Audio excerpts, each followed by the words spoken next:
नमस्कार, मैं हूं श्वेता मिश्रा अवस्थी और आप देख रहे हैं बिग फाइट लाइव। गाय, जिसे हमारे देश में माता कहा जाता है, जिसे सबसे ज्यादा शुद्ध और पूज्य माना गया है। चुनाव के समय गाय के नाम पर राजनीति भी खूब चमकाई गई, लेकिन इन दिनों जिस तरह लंपी स्किन डिजीज हमारे गौवंश को निकल रही है, उसे देखते हुए लगता नहीं है कि किसी को गौवंश की इतनी चिंता है जितनी चुनाव के वक्त होती है। अकेले राजस्थान में अब तक आंकड़ों पर नजर डाली जाए तो लंपी स्किन डिजीज से 12,809 पशु दम तोड़ चुके हैं। वहीं संक्रमित पशुओं का आंकड़ा 2,81,484 हो चुका है। अब तक प्रदेश के 22 जिलों में लंपी स्किन डिजीज फैल चुकी है। ऐसे में राज्य सरकार ने इसे महामारी घोषित करने की तैयारी शुरू कर दी है। लेकिन ऐसे क्या रोड़े हैं जो गौवंश की रक्षा में आड़े आ रहे हैं? आज बात इसी खास मुद्दे पर। गायों को शरीर पे दिक्कतें हो गए हैं। छोटा छोटा फेफानी करिएड़ा हो गया है, पूरे शरीर में दाग दाग हो गया है। गले के अंदर गांठें हो जाती है, गला बंद हो जाता है, खाना पीना छोड़ देती है।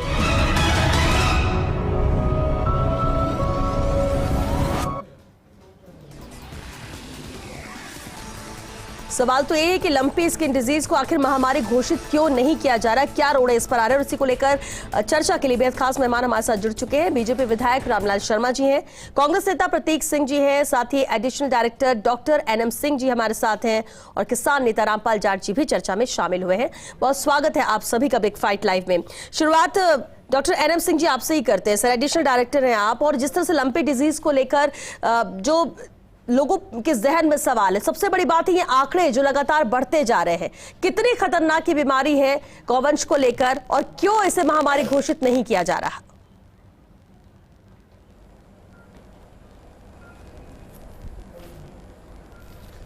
जी नमस्कार। सबसे पहले मैं ये बताना चाहूँगा कि राज्य में पहली बार ये लंपी स्किन डिजीज़, जो कि एक विषाणु जनित वायरल रोग होता है, ये आया है। और चूँकि ये हमारे देश की बीमारी नहीं थी, देश में पहली बार ये 2019 में आई। 19 में आने के बाद हमारे राज्य में भी इस साल ये आ गई है। आप सही कह रहे हैं कि आंकड़े इसके 2,80,000 से अधिक पशु प्रभावित हुए हैं और 12,800 से अधिक पशु मृत भी हुए हैं। ये महामारी के रूप में अभी हम इसलिए नहीं कह सकते कि एक्चुअली महामारी अधिनियम जो था वो खास तौर से मानव बीमारियों को देखते हुए बनाया गया था, तथा जो हेल्थ वर्कर्स हैं, हेल्थ प्रोफेशनल्स, पैरामेडिकल्स, उनको कैसे उनका रोल होगा, किस तरह से दूसरे स्टाफ को ह्यूमन हेल्थ में जोड़ने का काम किया जाएगा, बेसिकली वो उस पर था। जहाँ तक लाइव स्टॉक की या पशुधन की बात है, एक लाइव स्टॉक डिजीज़ एक्ट अलग से है, 2009 का भारत सरकार का एक्ट है। उसमें भारत सरकार द्वारा ही इसकी पहल की जाती है और उसको महामारी घोषित करने की या दूसरे उसकी कार्रवाई की जाती है। भारत सरकार द्वारा इस संबंध में अभी तक कोई कार्रवाई नहीं की गई है और न ही किसी 10 से 12 जो राज्य है उनमें की गई है। बेसिकली इसमें जो आवश्यकता है, जो भी आवश्यकता है वो राज्य सरकार उसकी पूर्ति कर रही है। तो मैं आपको थोड़ा सिरे से बता दूं कि इस बीमारी का मुख्य प्रकोप हमारे पश्चिमी, उत्तर पश्चिमी जो जितने भी ज़िले हैं उनमें हो रहा है। इस प्रकोप को देखते हुए, इसकी भयावहता को देखते हुए राइट फ्रॉम सीएम साहब, मुख्यमंत्री महोदय बड़े संवेदनशील है हर चीज़ में, और इस मामले में वो रहे हैं, लगातार रिव्यू मीटिंग ले रहे हैं।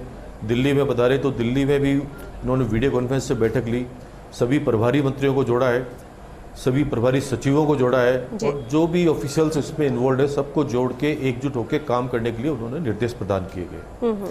सीएम साहब के बाद नीचे उतरे तो सीएस महोदया रोज इसका रिव्यू करती है, डिस्ट्रिक्ट कलेक्टर से बात कर रही है और आवश्यक व्यवस्थाओं के निर्देश प्रदान किए गए। हमारे मंत्री महोदय हर वक्त जुड़े रहते हैं। ठीक है डॉक्टर एनएम सिंह जी, यानी आप कह रहे हैं कि सरकार की तरफ से पूरी कोशिशें की जा रही हैं इसे लेकर, लेकिन सवाल तो वही है कि आखिर महामारी घोषित, जिस हिसाब ने अधिनियम का भी जिक्र किया, वापस आपके पास लौटेंगे। रामलाल शर्मा जी भी हमारे साथ है, बीजेपी विधायक। रामलाल जी, गाय हमेशा से मुद्दा बना रहा है, लेकिन आज जब ऐसी स्थिति आ रही है तो सभी लोगों ने चुप्पी क्यों साध रखी है? जो गौवंश को लेकर बात करते हैं, जो गौ तस्करी की बात करते हैं, जो गौ हत्या को लेकर बात करते हैं, आवाज बुलंद करते हैं, आज जब इतनी बड़ी बीमारियां हजारों की तादाद में गाय चपेट में आ रही हैं, तो सब चुप क्यों है? देखिए श्वेता जी, चुप कोई नहीं है। समय समय के ऊपर हर व्यक्ति इस बात का मुद्दा उठाते हैं कि राजस्थान के अंदर जो ये बीमारी एक महामारी के रूप में फैल रही है, इसके ऊपर समय रहते अंकुश लगाया जाना चाहिए। पार्टी के प्रदेश अध्यक्ष डॉक्टर सतीश पुनिया जी ने भी मुख्यमंत्री जी को पत्र लिखा है और अविलंब कार्रवाई करने के लिए उन्होंने अपेक्षा भी की है कि सरकार सतर्क होके और प्रयास करेगी कि इस बीमारी के ऊपर अंकुश लगाने का काम करे। लेकिन श्वेता जी, आपने देखा होगा कि कभी भी जंग जो लड़ी जाती है वो लड़ी जाती है हथियारों से भी और इंसानों से भी। अगर आपके पास संसाधन नहीं है तो आप जंग नहीं जीत सकते। इसलिए राजस्थान के अंदर अभी एडिशनल डायरेक्टर साहब डिबेट के अंदर है, मैं इनसे पूछना चाहूंगा कि राजस्थान में पशु चिकित्सकों के कितनी पोस्ट वैकेंट पड़ी हुई है, पशुधन सहायकों की कितनी पोस्ट वैकेंट पड़ी हुई है, भर्ती की प्रक्रिया के उपरांत भी अभी भर्ती पेंडिंग पड़ी हुई है। तो आखिरकार जंग हम जीतेंगे कैसे? ये बात बिल्कुल सही है कि राजस्थान के अंदर 8 से 10,000 गायें की मृत्यु हो चुकी है। समय रहते अगर प्रयास सतत रूप से नहीं किए गए तो ये श्रृंखला बढ़ती जाएगी। इसलिए इस विषय के ऊपर कोई राजनीतिक बात नहीं करके मुद्दे की बात ये करें कि इसके ऊपर अंकुश कैसे लगाया जा सकता है। आज जन सहयोग से क्या क्या अपेक्षा है, क्या उम्मीद है, वो भी उसके लिए प्रयास सभी करें। गौशालाओं के संचालक भी इसके अंदर प्रयास करें, गो भक्त भी इसके अंदर प्रयास करें। लेकिन आवश्यकता इस बात की है कि इस पे राजनीतिक डिबेट करने के बजाय एक समाधान का रास्ता हमें निकालने की आवश्यकता है। बिल्कुल, समाधान का रास्ता निकालने के लिए चर्चा हो रही है, क्योंकि सबसे अहम बात यह है कि जब भी ऐसे मुद्दे आते हैं वो मुद्दों पर पक्ष विपक्ष हो जाता है, लेकिन कभी भी ऐसा देखने को नहीं मिलता कि सत्ता पक्ष या विपक्ष किसी मुद्दे पर साथ होकर एकजुट होकर उसका समाधान निकालने की कोशिश करे। लेकिन इस मुद्दे को लेकर जरूर हम उम्मीद करते हैं कि ऐसा हो।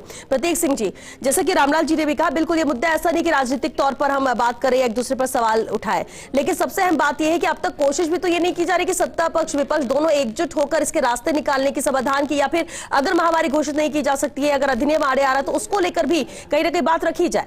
साथ तो कोई नहीं आ रहा है। देखिए, राजस्थान सरकार पूरी तरीके से सतर्क है और हमने जो महामारी है उसको रोकने के लिए जिले लेवल पे सारे कंट्रोल रूम स्थापित किए हैं। खुद पशुपालन मंत्री हैं जो हर जिले के अंदर जाकर के दौरे कर रहे हैं। जो प्रभारी मंत्री हैं वो जाकर के दौरे कर रहे हैं। जितने भी विधायक हैं उन्होंने अपने विधायक कोष से 5-5 लाख रुपए दवाइयों के लिए दिए हैं। तो सरकार पूरी तरीके से सतर्क है और हमने मुख्यमंत्री जी ने तो केंद्र सरकार से बोला था कि इसको राष्ट्रीय महामारी घोषित की जाए। अब वो नहीं कर रहे तो कोई बात नहीं, हम अपने एक्ट के अंदर चेक करवा रहे हैं और 1 से 2 दिन के अंदर हम डिसीजन लेंगे और इसको महामारी घोषित करेंगे। और हम पूरी तरीके से सतर्क हैं कि गोवंश को बचाने की पूरी प्रक्रिया की जाए।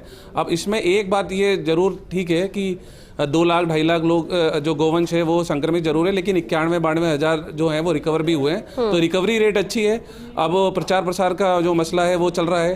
कंट्रोल रूम ने हमने पशुपालकों को बोला है जो भी आपको कोई मदद चाहिए वो आप कंट्रोल रूम पे संपर्क करें और जो भी संभव मदद है पूरी संभव मदद उनको की जाएगी। ठीक है, आप कह रहे हैं सरकार यहाँ पर कुछ, क्योंकि शाम में ही मुख्यमंत्री अशोक गहलोत ने भी बैठक इसे लेकर ली। रामपाल जाट जी भी हमारे साथ किसान नेता हैं।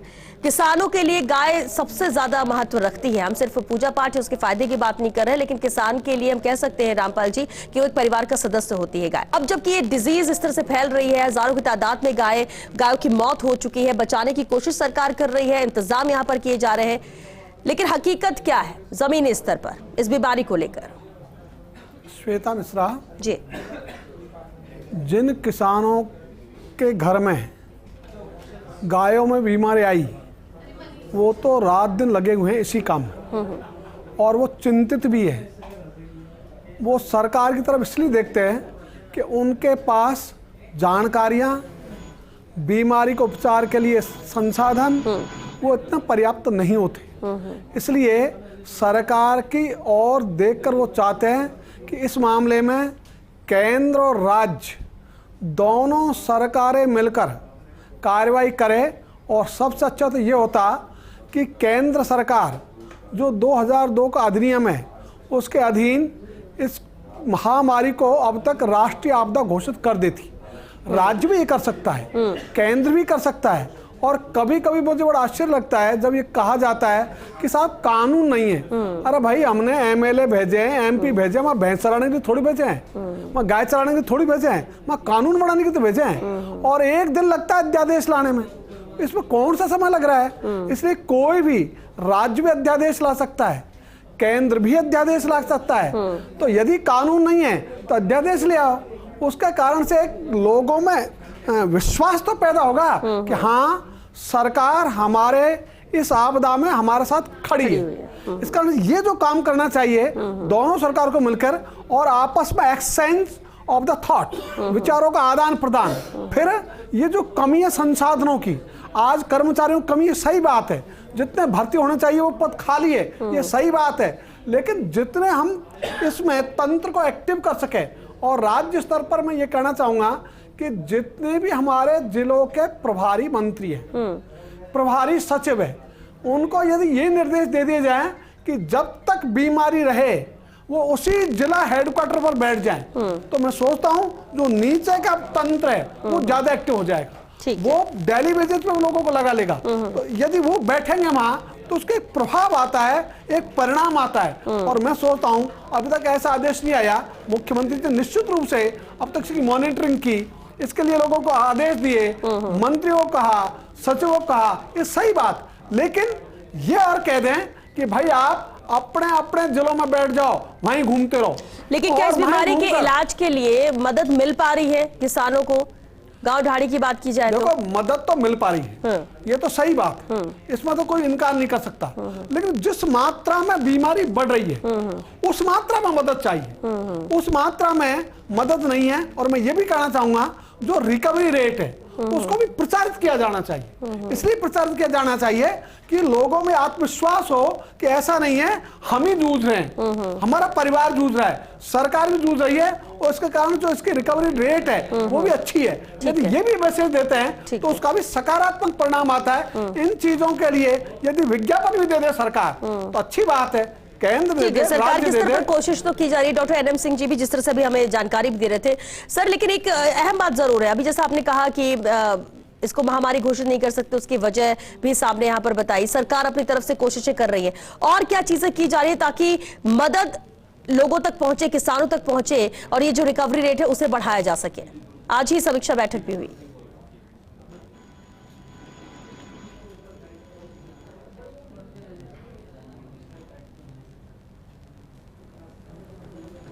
डॉक्टर एनएम सिंह जी, आप तक आवाज आ रही है?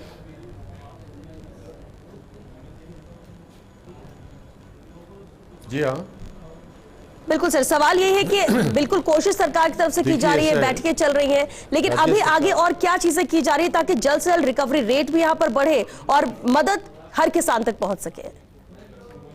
जी हाँ, मैं उसी बात को आपको एक्सप्लेन कर रहा हूँ। जी, राज्य सरकार ने पहले ही दिन स्पष्ट कर दिया था कि किसी भी प्रकार के फंड्स की कमी नहीं है, और हमने इन दिनों में जिलों की मांग के अनुसार लगभग 2 करोड़ 21 लाख रुपए हम आवंटित कर चुके हैं, और कॉन्फेड के माध्यम से अगले 5 दिनों में लगभग 5 करोड़ की मेडिसिन हमें और मिलने वाली है। ये राज्य सरकार के विभाग के स्तर से था।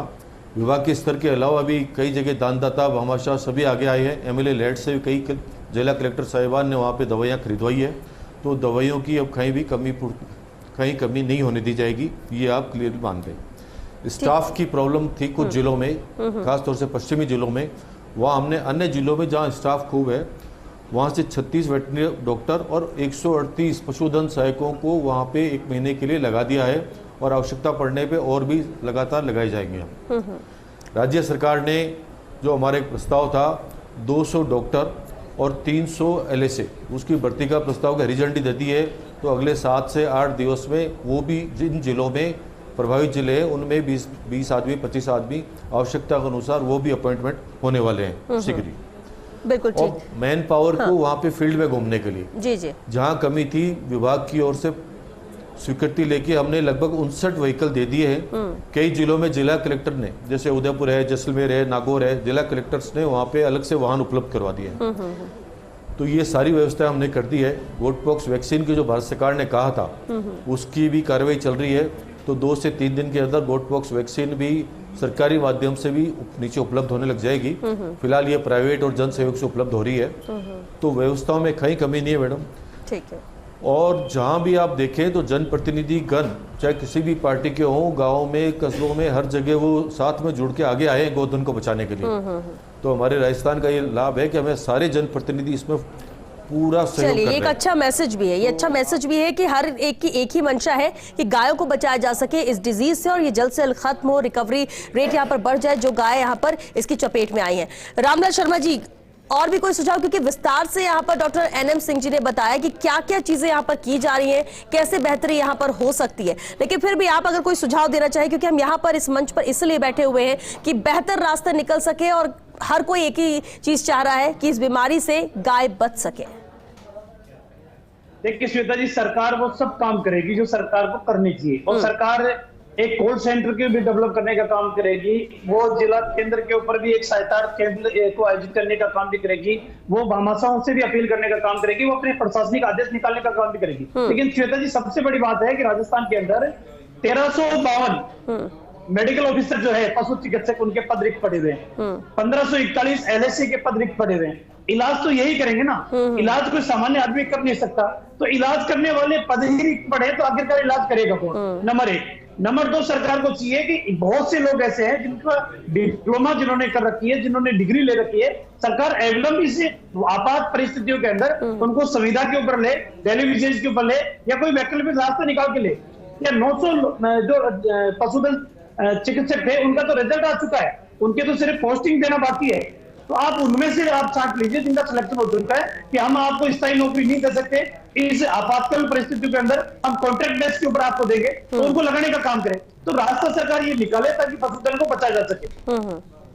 ठीक है, ये उपाय है जिससे बचाया जा सके। इसी पर जरूर चाहेंगे NM सिंह सर, जो बात यहाँ पर कह रहे हैं रामलाल जी, जो रिक्त पद पड़े हैं उनको भरने की भी कवायद क्या अभी चल रही है? मैं यही बता रहा था अभी थोड़ी देर पहले जी, 500 पदों का मैंने आपको अभी कहा। 200 डॉक्टर और 300 LSA अगले 8 से 10 दिवस में हमारे बीच में होंगे।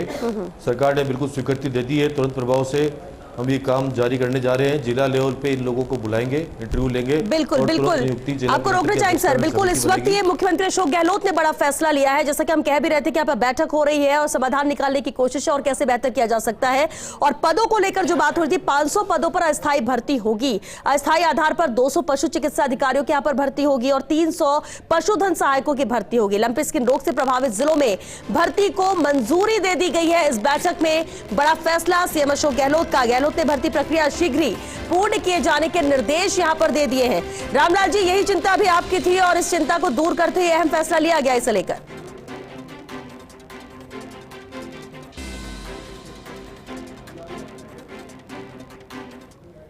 इसको बचाना हम सब का फर्ज है, और फर्ज यही है कि समय रहते जो वैकल्पिक रास्ते हैं उन सारे रास्तों को हमें अपनाना पड़ेगा। सहायता सबकी, जन सहयोग भी लेना पड़ेगा, जो परमार्थ करने वाले लोग हैं उनकी भी सहायता लेनी पड़ेगी। कैसे भी गौ माता को हम बचाएं, उसके लिए काम करने की आवश्यकता है। बिल्कुल रामपाल जी, एक अहम फैसला है क्योंकि ये बिल्कुल बेहद अहम बात कही थी उन्होंने कि जब पद नहीं भरेंगे तो इलाज करेगा कौन, और इसी पर यह फैसला मुख्यमंत्री का।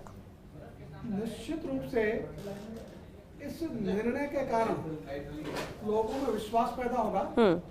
दूसरा, ये जो लोग जाएंगे तो उपचार भी करेंगे, लेकिन जो 900 पदों की परीक्षा हो चुकी, सिलेक्शन हो चुका, उनको भी यदि अपॉइंटमेंट देने का निर्णय होता तो और भी अच्छा रहता। तो ये जो खाली पद है, अभी खाली पदों के विरुद्ध में डेली विजेज पर भी जैसे 500 पदों के उन्होंने कहा है, तो ऐसे कोई पंचायत खाली नहीं रहे। उस ढंग से यदि हम कर सकें तो जहां जहां इसका ज्यादा असर है इस बीमारी का, क्योंकि संक्रामकता के कारण से बीमारी बढ़ती रहती है, तो रोकथाम के लिए जो वैक्सीन की बात कही जा रही है, वो वैक्सीन यदि आती है और उसको डॉक्टर या चिकित्सक जो भी हैं उसको उपयोग करते हैं, तो एक लोगों में यह भी संदेश जाता है कि अब ये आगे बीमारी नहीं बढ़ेगी, इसके रोकथाम का प्रयास बिल्कुल कोशिश यही की जा रही है। संवाददाता नरेश शर्मा भी हमारे साथ जुड़ चुके हैं। नरेश, बैठक पर सभी की नजरें थी कि आखिर क्या फैसले लिए जाते हैं ताकि इस बीमारी से गायों को बचाया जा सके, और अहम फैसला विस्तार से जानना चाहेंगे और क्या कहा और क्या फैसला लिया गया इस बैठक में। राज्य में जो गौवंश में फैली है ये लंपी स्किन डिजीज, और उसको लेकर राज्य सरकार लगातार गंभीर है। आज मुख्यमंत्री अशोक गहलोत ने महत्वपूर्ण फैसला लिया है, और जो इस रोग से प्रभावित जो जिले हैं उनमें अस्थायी आधार पर 500 पदों पर भर्ती को मंजूरी दी है। इनमें 200 पशु चिकित्सा अधिकारी होंगे और 300 पशुधन सहायक होंगे। इनकी जो भर्ती है वो जल्द करने के निर्देश दिए गए हैं, और साथ में अस्थायी तौर पे जो भर्ती होगी, इन भर्तियों से जो भी चिकित्सा अधिकारी या पशुधन सहायक आएंगे सेवा में, उनको तुरंत उन जिलों में नियुक्त करने का फैसला किया है जहां लंपी स्किन का संक्रमण तेजी से फैल रहा है। इसके अलावा भी मुख्यमंत्री ने कहा है कि जो दवाइयां है, चिकित्सक है, एम्बुलेंस है, अन्य तमाम जो सुविधाएं हैं उनको कमी नहीं आने दी जाएगी। इसके अलावा जो आपातकालीन औषधियां खरीदने के लिए जो संभाग स्तरीय अजमेर, बीकानेर और जोधपुर कार्यालय को 8 से 12 लाख चलिए। रुपए और शुक्रिया नरेश आपका इस पूरी जानकारी के लिए। इधर अहम जानकारी मिल रही है, लंपी स्किन डिजीज पर पहली स्वदेशी वैक्सीन लॉन्च की गई। कृषि भवन नई दिल्ली में स्वदेशी वैक्सीन लॉन्च की गई है। राष्ट्रीय अश्व अनुसंधान केंद्र हिसार तथा भारतीय पशु चिकित्सा संस्थान की ये पहल है। केंद्रीय कृषि मंत्री नरेंद्र सिंह तोमर, पशुपालन और डेयरी मंत्री पुरुषोत्तम रूपाला, कृषि एवं किसान कल्याण राज्य मंत्री कैलाश चौधरी, नोखा विधायक बिहारी लाल बिश्नोई ने ये वैक्सीन लॉन्च की है। वैक्सीन लंपी स्किन डिजीज बीमारी के निदान के लिए मील का पत्थर साबित होगी। ये बेहद अहम, जिसका इंतजार भी था कि आखिर कैसे निदान मिले। बचाव तो करना है लेकिन बीमारी खत्म हो और इस बीमारी की चपेट में पशु ना आए, गाय ना आए, इसकी कोशिश यहाँ पर है। और ऐसे में ये वैक्सीन जो लॉन्च की गई है वो मील का पत्थर साबित होगी इस लंपी स्किन डिजीज बीमारी के निदान को लेकर। तो बेहद अहम, जहां एक तरफ प्रदेश में भी इसे लेकर बैठक हुई है, अहम फैसले लिए गए, तो दूसरी तरफ वैक्सीन भी लॉन्च की गई है। ये पहली स्वदेशी वैक्सीन है लंपी स्किन डिजीज को लेकर जिसे लॉन्च किया गया और माना यही जा रहा है कि ये इस बीमारी के निदान के लिए मील का पत्थर साबित होगी।